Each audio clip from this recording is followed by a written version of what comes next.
नमस्कार साथियों, स्वागत है आप सभी का स्टडी शाला 2.0 के आपके अपने परिवार में। दोस्तों, आज हम लोग पढ़ने वाले हैं समावेशी शिक्षा का सेकेंड पार्ट। ठीक है, पिछली क्लास में हम लोगों ने आंशिक शारीरिक रूप से जो अक्षम बालक होते हैं उनके बारे में हम लोगों ने पढ़ा था। तो दोस्तों, आज की क्लास हम लोग शुरू करेंगे और आज की क्लास में हम लोग देखेंगे कि जो बौद्धिक रूप से और शैक्षिक रूप से पिछड़े बालक होते हैं, सामाजिक रूप से पिछड़े बालक होते हैं, इन सभी के बारे में पढ़ेंगे और कुछ दिव्यांग जनों से जो संबंधित एक्ट पारित किए गए थे उसके बारे में भी हम लोग पढ़ेंगे। ठीक है दोस्तों, तो चलिए आज की क्लास शुरू करते हैं। देखिए, आज की क्लास में सबसे पहले है कि बौद्धिक रूप से जो पिछड़े बालक होते हैं या जिन्हें मानसिक रूप से विशिष्ट बालक आप कह सकते हैं, तो मानसिक रूप से विशिष्ट बालकों को कितनी कैटेगरी में रखा गया है? 3 प्रतिभाशाली बालक, सृजनात्मक और मंदबुद्धि बालक। तो चलिए धीरे धीरे करके इन सभी को एक बार जो है हम लोग पढ़ लेते हैं। देखिए, प्रतिभाशाली बालक क्या होते हैं? सबसे पहले तो ये विशिष्ट बालक होते हैं, मतलब सामान्य बालकों से अलग होंगे। ठीक है, और यहाँ पर बौद्धिक स्तर की बात हो रही है तो बुद्धिलब्धि के अनुसार हम लोग पढ़ेंगे। तो बुद्धिलब्धि देखिए क्या होती है प्रतिभाशाली बालकों की, 140 किसने माना है? टर्मन ने। मतलब टर्मन के अनुसार बुद्धिलब्धि प्रतिभाशाली बालकों की 140 प्लस होती है। ठीक है, और देखिए सामान्य रूप से बात करें तो ये उच्च बुद्धिलब्धि के होते हैं और सामान्यतः इनकी बुद्धिलब्धि बहुत से वैज्ञानिकों ने अलग अलग तरीके बताए हैं। कुछ ने 120 से ज्यादा बताया है, कुछ ने 130 से ज्यादा बताया है, लेकिन आप जो है सामान्यतः 130 को मानेंगे। ठीक है, जब टर्मन के अनुसार माने पूछेगा तो 140 लगाएंगे, सामान्यतः 130 मानेंगे। यदि ऑप्शन में 130 40 दोनों नहीं है तो आप 120 पर जाएंगे। ठीक है, इनकी स्मरण शक्ति जो होती है वो बहुत ही उच्च होती है, मतलब ये जल्दी ही पाठ्यक्रम को समाप्त भी कर लेते हैं। इनके याद करने की क्षमता तेज होती है, इनके सीखने की क्षमता ज्यादा होती है, इनके पास विस्तृत शब्दकोश होता है, ये मौलिक चिंतन करते हैं, चीजों को जो है बहुत विस्तृत रूप से समझते हैं। ठीक है, तो ये सारी चीजें होती हैं प्रतिभाशाली बालकों की। इसमें से आपसे पूछा क्या जाएगा? ये वाला क्वेश्चन जो है और ये वाला। ठीक है, मतलब इनकी बुद्धिलब्धि या तो टर्मन के अनुसार पूछ ली जाएगी या तो आपसे पूछा जाएगा कि प्रतिभाशाली बालकों की आईक्यू कितनी होती है, तो आप क्या कहेंगे? आप जो है ऑप्शन देखेंगे और 130 प्लस, या अगर टर्मन के अनुसार पूछेगा तो 140 अगर ऑप्शन में है तो लगाएंगे। ठीक है, अब देखिए एक पुस्तक है, हैविंग हर्स्ट ने लिखी है, a survey of the education gifted children, मतलब प्रतिभाशाली बालकों की शिक्षा के लिए ये किताब लिखी गई है। तो ये किताब का नाम आपको याद करना है, क्या पता परीक्षा में पूछे ही लिया जाए। अब दोस्तों चलिए, प्रतिभाशाली बालकों की शिक्षा क्या कैसे दी जाती है कि पाठ्यक्रम में इनरिचमेंट कर दिया जाए, समृद्धि कर दी जाए। ठीक है, वर्ग उन्नत कर दिया जाए। यदि आपको लगता है कि इनका जो है आईक्यू बहुत, मतलब ये बहुत तेजी से सीख रहे हैं, तो आप अगर उसी क्लास में बैठाकर सिखाएंगे तो उनको लगेगा, वो बोर होने लगेंगे। ठीक है, तो वर्ग उन्नति कर सकते हैं आप, विशिष्ट कक्षा का प्रबंध किया जा सकता है, अलग से उनको आप निर्देश दे सकते हैं और इनके लिए अलग से शैक्षणिक संस्थान की व्यवस्था भी की जा सकती है। ठीक है, प्रतिभाशाली बालकों को कुछ समस्याएं भी आती हैं, कैसे? जैसे समायोजन की समस्या है, परिवार में समायोजन है, स्कूल में समायोजन है, समाज में समायोजन है, ये सारी समस्याएं होती हैं। पाठ्यक्रम की भी थोड़ी बहुत समस्या हो जाती है, कैसे? क्योंकि पाठ्यक्रम जो है सामान्य बच्चों के हिसाब से रहता है, तो ये जल्दी सवाल को लगा लेते हैं, उसके बाद ये बैठे रहते हैं, फिर वही समस्या होने लगती है कि ये जो है वहां पर इनको सीखने में समस्या होने लगती है, मतलब इनके सीखने की गति वहां पर थोड़ी सी बाधित होने लगती है। तो ये सारी समस्याएं प्रतिभाशाली बालकों के लिए हो जाती हैं। चलिए, तो इतना आपके लिए परीक्षा की दृष्टिकोण से पर्याप्त होगा। अब हम बात करते हैं सृजनात्मक बालकों की। सृजनात्मकता बुद्धि में आपको एक बार और अच्छे से पढ़ना रहेगा, तो यहां पर हम लोग एक सामान्य अध्ययन कर लेते हैं जितने की जरूरत यहां पर है। देखिए, सृजनात्मक बालकों की आईक्यू वैसे तो सामान्य होती है, लेकिन वैज्ञानिकों ने माना है कि जो सृजनात्मक होते हैं उनकी आईक्यू सामान्यतः उच्च होती है, लेकिन आप सामान्य पर जा सकते हैं। ठीक है, सृजन जरूरी नहीं है कि जो बालक सृजनात्मक हो उसकी आईक्यू ऊपर ही हो। ठीक है, बहुत नीचे नहीं हो सकती है, लेकिन सामान्य आईक्यू वाला बालक होगा। अब देखिए, ये इंपॉर्टेंट क्वेश्चन है और ये पूछा भी जा चुका है कि सृजनात्मक बालक का चिंतन कैसा होता है? अपसारी चिंतन, इसी को अपकेंद्रित कहते हैं, इसी को सृजनात्मक चिंतन भी कहते हैं। अब देखिए, अपसारी चिंतन क्या होता है दोस्तों? यहां पर आइए देखिए, अपसारी चिंतन क्या होता है कि एक बिंदु से पूरा फैलाकर सोचना। ठीक है, मतलब कोई प्रश्न आपके सामने है तो उसके सभी पहलुओं पर चर्चा करना। ठीक है, तो ये डिपेंड करता है प्रश्नों पर भी। अगर आपको एमसीक्यू टाइप के क्वेश्चंस दे दिए जाएं तो आप कितना अपसारी चिंतन करेंगे? आप एक केंद्रित चिंतन करना पड़ेगा आपको। ठीक है, लेकिन क्वेश्चंस पर डिपेंड करता है। जैसे आपसे क्वेश्चन भारतीय अर्थव्यवस्था पर कुछ पूछ लिया जाए तो आप उसके सभी कारकों को देखेंगे, तो वही जो चिंतन होता है वो सृजनात्मक चिंतन या डाइवर्जेंट थिंकिंग या कौन सा अपसारी चिंतन होता है। ठीक है दोस्तों, अपसारी चिंतन का मतलब केंद्र से बाहर की ओर चिंतन, ठीक है, केंद्र से बाहर की ओर। आपको कह दिया गया कि भारतीय अर्थव्यवस्था के बारे में बताइए, तो आप एक शब्द में उत्तर नहीं दे सकते, आपको सभी पहलुओं पर चर्चा करनी होगी। तो यही जो होता है सृजनात्मक चिंतन होता है, और ये किससे जुड़ा होता है? क्रिएटिविटी, सृजनात्मकता से जुड़ा होता है। और दूसरा होता है अभिसारी चिंतन, जो केंद्रित होता है, ठीक है। जब आप सभी पहलुओं को एक तरफ केंद्रित की ओर ले जाएंगे तो क्या हो जाता है? यही होता है आपका अभिसारी चिंतन, मतलब केंद्र की ओर आना, ठीक है। और इसे हम इंग्लिश में कन्वर्जेंट थिंकिंग कहते हैं। ये जो है डिपेंड करता है इंटेलिजेंस पर, मतलब बुद्धिमत्ता से संबंधित होता है, ठीक है। और ये किसने दिया है? गिलफोर्ड के अनुसार ये दोनों थिंकिंग है। आइए बात करते हैं आगे की, जो है सृजनात्मक बालकों में अंतर्दृष्टि होती है, ठीक है। अंतर्दृष्टि मतलब होता है कि समस्या उनके सामने होती है और वो अपना दिमाग दौड़ाकर उसका हल ढूंढते हैं, सभी जितना भी तरीके हो सकते हैं सब पर वो विचार करते हैं और उसका हल निकालते हैं, ठीक है। मौलिकता होती है इनके अंदर, मतलब इनका जो चिंतन होता है, कल्पना होती है, उसमें मौलिकता होती है। क्रियाशीलता बहुत होती है सृजनात्मक बालकों में, ये खोजी प्रवृत्ति के होते हैं, बहुत ही संवेदनशील होते हैं, समायोजनशील होते हैं, मतलब इन्हें किसी भी वातावरण में रख दीजिए तो ये बहुत जल्दी समायोजित हो जाते हैं। जिज्ञासु प्रवृत्ति के होते हैं दोस्तों, जो जिज्ञासु प्रवृत्ति के होंगे वही खोजी स्वभाव के होंगे। और सौंदर्यात्मक विकास भी होता है, मतलब इनके अंदर जो इनके गुण होते हैं वो बहुत ही विशिष्ट होते हैं, बहुत ही शालीन और बहुत ही सुंदर गुणों का विकास होता है इनके अंदर, ठीक है।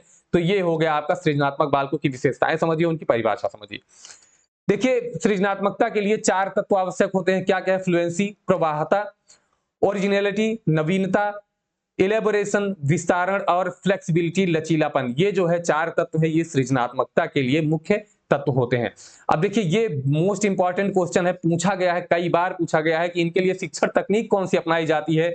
तो इसे कहते हैं मानसिक उद्वेलन या मानसिक झंझावात, या इसी को ब्रेन स्टॉर्मिंग कहते हैं। इसमें होता क्या है दोस्तों कि ग्रुप में लोगों को बैठाकर, बच्चों को बैठाकर एक समस्या सामने रख दी जाती है और उस पर अपने अपने विचार देने के लिए कहा जाता है। जितने भी आयाम उसमें बन सकते हैं उन सभी आयामों पर चर्चा करने के लिए कहा जाता है। तो इससे क्या होता है? इससे बालक में सृजनात्मकता का विकास होता है, ठीक है। अब देखिए ये हमने देख लिया। अब बात करते हैं अगला, मंदबुद्धि बालक। तो मंदबुद्धि बालक आप जानते हैं कि मानसिक रूप से कमजोर होंगे, ठीक है। क्या होगा? मानसिक रूप से कमजोर बालक होंगे। क्रो एंड क्रो ने मंदबुद्धि बालकों की आईक्यू जो बताया है वो 70 से कम कहा है। आपसे पूछा जा सकता है कि क्रो एंड क्रो के अनुसार मंदबुद्धि बालकों की आईक्यू कितनी होती है, तो आप बताएंगे 70 से कम, या 70 से कम मंदबुद्धि बालकों की आईक्यू होती है। किसने दी है परिभाषा? तो क्रो एंड क्रो ने दी है। ये मानसिक रूप से पिछड़े बालक होते हैं। देखिए पिछड़े बालक तो होते हैं लेकिन मानसिक रूप से होते हैं अभी, और आपको बौद्धिक रूप से शैक्षिक रूप से पिछड़े बालक को भी पढ़ना है, ठीक है। टर्मन के अनुसार अगर देखा जाए तो इन्होंने कहा है कि मंदबुद्धिता जो होती है वो 90 से कम, इन्होंने मान लिया है कि 90 से कम जो होते हैं वो मंदबुद्धि बालक होते हैं। देखिए ये प्रश्न आपके 68,500 की परीक्षा में भी पूछा जा चुका था कि मंदबुद्धिता के बारे में पूछा था कि उनके क्रम बताइए, ठीक है। तो उसने ये भी दिया था कि 90 से कम, ठीक है। और यहां पर दिया था कि जो प्रकार है उसका क्रम है, ये है मूर्ख बालक, मूर्ख मतलब होते हैं मूढ़ होते हैं और जड़ बुद्धि, मोरॉन होते हैं, इम्बेसाइल होते हैं और इडियट होते हैं, ठीक है। इनका जो आप आईक्यू देखेंगे तो मूर्ख का होगा 50 से 70 के बीच, क्योंकि 70 से कम किसने माना है? क्रो एंड क्रो ने। मूड होगा तो 25 से 30 के बीच, और जड़ बुद्धि होगा तो 0 से 25, मतलब ये कुछ नहीं कर पाएगा, इसको खाना पीना तक, कपड़े पहनाना तक जो है वो पेरेंट्स को करना पड़ जाता है, ठीक है। तो ये आपका रहा 3 प्रकार हो गया जो कि इंपॉर्टेंट है, आपको याद करके रखना है, ठीक है दोस्तों। तो ये आपको याद करना है। आपसे पूछे कि मंद बुद्धि बालकों की आईक्यू अगर क्रो एंड क्रो के अनुसार नहीं पूछता है और ऑप्शन में आपको 90 से कम दिया है तो आप वहां पर टिक करेंगे, ठीक है। तो चलिए, और दोस्तों ये तीनों आपको याद भी कर लेना है। अब आगे चलते हैं। मंदबुद्धिता के कारण क्या हो सकते हैं? तो बहुत से कारण हो सकते हैं दोस्तों, जैसे वंशानुक्रम है, सांस्कृतिक कारण है, बीमारियां है, ग्रंथीय असंतुलन हो जाते हैं, शारीरिक आघात हो जाता है, ठीक है, फिजिकल इंजरीज, नशीले पदार्थों का सेवन लगातार करने से भी हो जाता है, माता पिता की आयु से भी संबंधित होता है। तो ये सारी चीजें जो होती हैं, परिवार का भी जो माहौल होता है वो भी बहुत बड़ा कारक बन जाता है। ये सारी चीजें होती हैं मंदबुद्धिता के कारणों में, ठीक है। अब हम बात करते हैं, देखिए अब हम बात करें, अगर यहां आइए, देखिए पिछड़ा बालक क्या है। अब अगर हम शैक्षिक रूप से बालकों की बात करें तो शैक्षिक रूप से पिछड़ा बालक कौन होता है? तो सिरिल बर्ट ने बताया है कि शैक्षिक लब्धि जिनकी 85 से कम होती है जिनकी शैक्षिक लब्धि 85 से कम होती है वो कैसे बालक होते हैं? शैक्षिक रूप से पिछड़े बालक होते हैं। देखिए शैक्षिक निष्पत्ति अपने उम्र के कम बच्चों से कम होती है। जैसे बच्चा कक्षा 5 में पढ़ता है और वो कक्षा 4 का सवाल नहीं लगा पा रहा है, तो वो होता है कि शैक्षिक रूप से पिछड़ा हुआ बालक होता है। बार्टन ने कहा है कि पिछड़े बालक वे होते हैं जिनकी शैक्षिक उपलब्धि जो है वो उस स्तर से निम्न की होती है जिनके लिए वह योग्य होते हैं। ठीक है, मतलब जिस स्तर का उनको होना चाहिए उससे कम होते हैं। तो ये शैक्षिक रूप से पिछड़े होते हैं। ये दो प्रकार के होते हैं दोस्तों, सामान्य पिछड़ापन और विशिष्ट पिछड़ापन। ये पिछड़ापन जो होता है दो प्रकार का होता है। सामान्य पिछड़ापन क्या होगा कि ये सभी जो है जितने भी पक्ष हैं, जितने भी विषय हैं, कुल मिला जुला करके वो कक्षा में सबसे पीछे हो जाते हैं। विशिष्ट पिछड़ापन क्या होता है? विशिष्ट पिछड़ापन में वो सभी विषयों में तो अच्छे होते हैं लेकिन किसी एक विषय में पिछड़ जाते हैं। ठीक है, ये होता है विशिष्ट पिछड़ापन। इनकी शिक्षा दोस्तों कैसे दी जानी चाहिए? इनके साथ सहानुभूतिपूर्ण व्यवहार करना चाहिए। जो पढ़ाने की गति हो वो धीमी हो। जब आप पढ़ाएंगे धीमी गति से सीखते हैं तो इनको आप धीमी गति से पढ़ाइए तो ये अच्छे से सीखेंगे। इन्हें दृश्य श्रव्य सामग्री टीएलएम का प्रयोग करके सिखाइए। पिछड़ेपन का पता लगाकर उसका निवारण करिए, काउंसलिंग के लिए भेजिए। ठीक है, और उपचारात्मक शिक्षण का बराबर प्रयोग किया जाए, इनका बार बार रिवीजन किया जाए तो दोस्तों उससे जो है इनमें सुधार हो जाएगा। देखिए इन सबको धीरे धीरे आपको समझ लेना है। ठीक है, ये प्रश्न जो है यही आपसे परीक्षा में पूछा जा सकता है तो इसको आप याद रखेंगे। अब देखिए अधिगम निर्योग्य बालक जो होते हैं, जो अधिगम अक्षमता होती है, मतलब सीखने में कोई ना कोई अक्षमता हो जाती है उनके अंदर। तो देखिए कौन कौन सी अक्षमताएं हैं। डिसलेक्सिया है। डिसलेक्सिया ये पठन संबंधी विकार है। देखिए इसके बारे में एक छोटी सी क्लास आपको दे दी जाएगी अलग से जिसमें अच्छे से इसको समझा दिया जाएगा। डिसलेक्सिया है पठन संबंधी विकार। ठीक है, डिस्ग्राफिया है लेखन संबंधी विकार। डिसकैलकुलिया है गणना संबंधी विकार। देखिए ग्राफ लिखने में ग्राफ बनता है तो ग्राफिया लेखन से संबंधित। कैलकुलिया कैलकुलेशन मतलब गणना से संबंधित। डिसफेजिया या अफेजिया बोलते हैं, ये भाषा संबंधी विकार होता है। ठीक है, बोलने में अक्षमता आ जाती है। और डिस्प्रेक्सिया जो होता है कि कौशल जो मतलब जैसे जूते के लेस बांधना, ये सारी चीजें जो कौशल होती है उनमें सीखने में बहुत धीमा होता है बालक, या तो सीख नहीं पाता है। तो जो कौशल होते हैं उनमें अगर सीखने में कमी होती है, अक्षमता होती है, तो उसे हम कहते हैं डिस्प्रेक्सिया कहा जाता है। ठीक है दोस्तों, तो ये अक्षमताएं हैं, निर्योग्यताएं हैं, यही परीक्षाओं में आपसे पूछी भी जाती है, हर परीक्षा में पूछी गई हैं। ठीक है, तो ये इंपॉर्टेंट है, इसके लिए अलग से भी एक क्लास आपको दे दी जाएगी। चलिए अब हम बात करते हैं अपवंचित बालक, जो सामाजिक रूप से जो है पिछड़े बालक होते हैं, सामान्य बालकों से भिन्न होते हैं, मतलब सामाजिक रूप से विशिष्ट बालक होते हैं, उनमें आता है अपवंचित बालक। तो अपवंचित कौन होते हैं दोस्तों? सबसे पहले ये समझिए, अपवंचित बालक वो होते हैं जो शिक्षा की मुख्य धारा से वंचित रह जाते हैं। कारण कई हो सकते हैं, ये एक परिवेश जन्य अवस्था होती है। अब कारण क्या क्या हो सकते हैं? देखिए कि उनके आसपास में शिक्षा से संबंधित जो उपलब्धियां हैं वो नहीं होती हैं, उनका परिवेश उस तरीके से नहीं होता है। ठीक है, उनके परिवार में जो है शिक्षा को महत्व नहीं दिया जाता है, आसपास का जो माहौल होता है वो शिक्षा से संबंधित होता ही नहीं है। आप देखिए अपवंचित बालकों में कौन कौन आएंगे? ये अनुसूचित जाति, अनुसूचित जनजाति, पिछड़ा वर्ग, श्रमिक वर्ग, घुमंतु वर्ग, ये सभी आते हैं। ठीक है, अब देखिए इनके साथ समस्याएं क्या होती हैं कि निम्न महत्वाकांक्षा होती है इनकी, निम्न शैक्षिक उपलब्धि होती है, भाषा विकास निम्न होता है, बौद्धिक मंदता होती है, सामाजिक कुशलता का बिल्कुल अभाव होता है। ठीक है, यूनेस्को ने अपने भारतीय अध्ययन आख्या इंडिया स्टडी रिपोर्ट में 4 प्रकार के असुविधा संपन्न समूहों को माना है। कौन कौन से हैं? अनुसूचित जाति, अनुसूचित जनजाति, पिछड़ा वर्ग, अल्पसंख्यक वर्ग। ठीक है, ये सारी चीजें आपसे परीक्षाओं में बहुत मुश्किल से पूछी जाती हैं। तो अपवंचित बालक आप केवल ये समझिए कि उनका वर्ग यही है और वो क्या होता है कि शिक्षा से दूर हो जाते हैं। कारण क्या क्या हो सकता है? पारिवारिक कारण है, सामाजिक कारण हो सकता है। आप जो घुमंतु होगा वो एक जगह स्थिर हो ही नहीं पाएगा, बार बार विद्यालय छोड़ देगा, तो इसी तरीके वो क्या हो जाता है? शिक्षा से दूर हो जाता है। तो ये होते हैं अपवंचित बालक। ठीक है, रथ के अनुसार, रथ एक मनोवैज्ञानिक है, शिक्षा शास्त्री, जिनके अनुसार 3 उपाय बताए गए हैं। कौन कौन से? कि पूर्ण विद्यालय वातावरण के कारण उत्पन्न अधिगम न्यूनताओं को दूर कर देना, विशिष्ट विषयों में न्यूनताओं को दूर कर देना, और वंचित बच्चों की प्राथमिक आवश्यकताओं की पूर्ति करने का प्रयास करना। ठीक है, ये सब आपसे मुश्किल है कि पूछा जाए। समस्यात्मक बालक क्या होते हैं?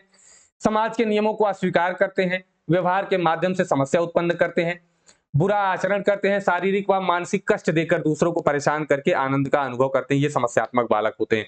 इसी के अंतर्गत अपराधी बालक भी आते हैं, जिनको हम लोग आगे पढ़ेंगे अभी। ठीक है, कारण क्या होता है? घर का, समाज का वातावरण होता है, उनकी संगति अच्छी नहीं होती है, इस वजह से वो बालक कैसे हो जाते हैं?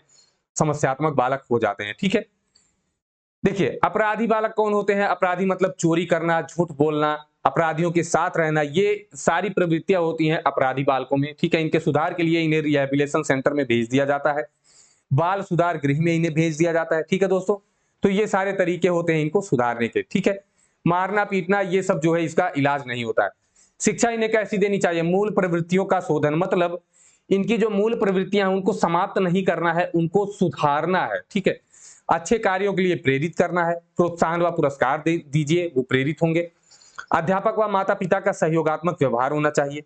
इनको दोस्तों जिम्मेदारी दीजिए तो इनकी अपराध प्रवृत्ति, समस्यात्मक बालकों की प्रवृत्तियां कम हो जाती हैं, और इन्हें व्यस्त रखिए, जितना हो सके व्यस्त रखिए, तो ये जो है अपराध करने या समस्या उत्पन्न करने का मौका ही नहीं पाएंगे, ठीक है।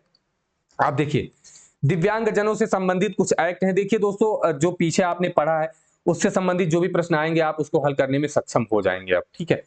दिव्यांगजनों से संबंधित कुछ एक्ट हैं तो उसके बारे में देख लेते हैं। पहला था कि मानसिक स्वास्थ्य अधिनियम, ये आया था 1987 में, ठीक है। तो मानसिक स्वास्थ्य से संबंधित जो बालक थे, दिव्यांग थे, उनके पुनर्वास के लिए ये अधिनियम आया था। दूसरा था भारतीय पुनर्वास परिषद एक्ट 1992, ठीक है। इसी के तहत rehabilitation council act of India, India act 1992, इसी के तहत आरसीआई मतलब भारतीय पुनर्वास परिषद की स्थापना की गई। अब देखिए इसमें होता क्या है, दिव्यांगजनों के पुनर्वास से संबंधित होता है। ये प्रश्न आपके 69,000 में भी पूछा गया, 68,500 की परीक्षा में भी पूछा गया, दोनों परीक्षाओं में पूछा जा चुका है। अगला है राष्ट्रीय, देखिए ये उसी से पूछा गया था कि भारतीय पुनर्वास परिषद किससे संबंधित है, तो किससे संबंधित है? दिव्यांगजनों से या दिव्यांगजनों के पुनर्वास से संबंधित है। राष्ट्रीय न्यास अधिनियम 1999 आया। इससे पहले एक और अधिनियम आया था, वो था देखिए पीडब्ल्यूडी एक्ट, जिसे विकलांग जन अधिनियम कहा गया 1995। ये आया 1995, पर्सन विद डिसएबिलिटी, ठीक है। ये बना 1995 में और लागू हुआ 7 फरवरी 1996 में, ठीक है। विकलांग जनों की समस्या व अधिकार के लिए यह अधिनियम बना है, ठीक है। मतलब विकलांग जनों को उनका अधिकार दिलाने के लिए 18 वर्ष तक निःशुल्क शिक्षा का प्रावधान किया गया, किसके लिए? विकलांग जनों के लिए। और 7 प्रकार की विकलांगताओं को इसमें स्थान दिया गया। तो विकलांगताओं के नाम नहीं लिखे हमने, उसके कितने प्रकार है ये आपको बता दिया गया, 7 प्रकार। विकलांग जन अधिकार अधिनियम, इस देखिए ये था विकलांग जन अधिनियम और ये आया अधिकार अधिनियम, आरपीडब्ल्यूडी, राइट ऑफ या rights of person with disability, ठीक है। तो देखिए ये जो समिति बनी थी उसकी अध्यक्षता किसने की थी? सुधा कौल ने, ठीक है। लागू कब किया गया? 15 जून 2017 को। सामाजिक न्याय व अधिकारिता मंत्रालय द्वारा लागू किया जाता है। पीडब्ल्यूडी एक्ट 1995 का संशोधित रूप है। अब इसमें विशेष क्या है कि जो 7 प्रकार की विकलांगता बताई गई थी पीडब्ल्यूडी में, उसे बढ़ाकर यहां पर कितना कर दिया गया दोस्तों? 21 प्रकार की विकलांगता कर दी गई, ठीक है। अब आइए देखिए उसके बाद आया राष्ट्रीय न्यास अधिनियम 1999। तो विकलांगता के शिकार व्यक्तियों को आत्मनिर्भर बनाने के लिए यह एक्ट आया था। इसमें 2 और जोड़ दिया गया। ये जो 95 का एक्ट था 7, इसमें जो है 7 विकलांगता थी, इसमें 2 को और जोड़ दिया गया। कौन कौन सा? ऑटिज्म और मस्तिष्क पक्षाघात, जैसे लकवा मार देना किसी एक अंग में या इस तरीके से, ठीक है। तो आप राष्ट्रीय न्यास अधिनियम याद रखेंगे। अब बात करते हैं दोस्तों, चलिए देखिए अब बात करते हैं, देखिए अब आगे आपको पढ़ना है परामर्श एवं निर्देशन, तो वो आपको नेक्स्ट क्लास में दिया जाएगा। उससे संबंधित कुछ जो है संस्थान है उसके बारे में भी बताया जाएगा, ठीक है। तो चलिए दोस्तों, ये रहा आज का आपका सेशन। तो कैसा लगा सेशन ये कमेंट बॉक्स में जरूर बताइएगा। और दोस्तों फिर मिलेंगे आपको ऐसी ही एक बेहतरीन क्लास के साथ। तब तक के लिए दोस्तों नमस्कार, धन्यवाद, जय हिंद।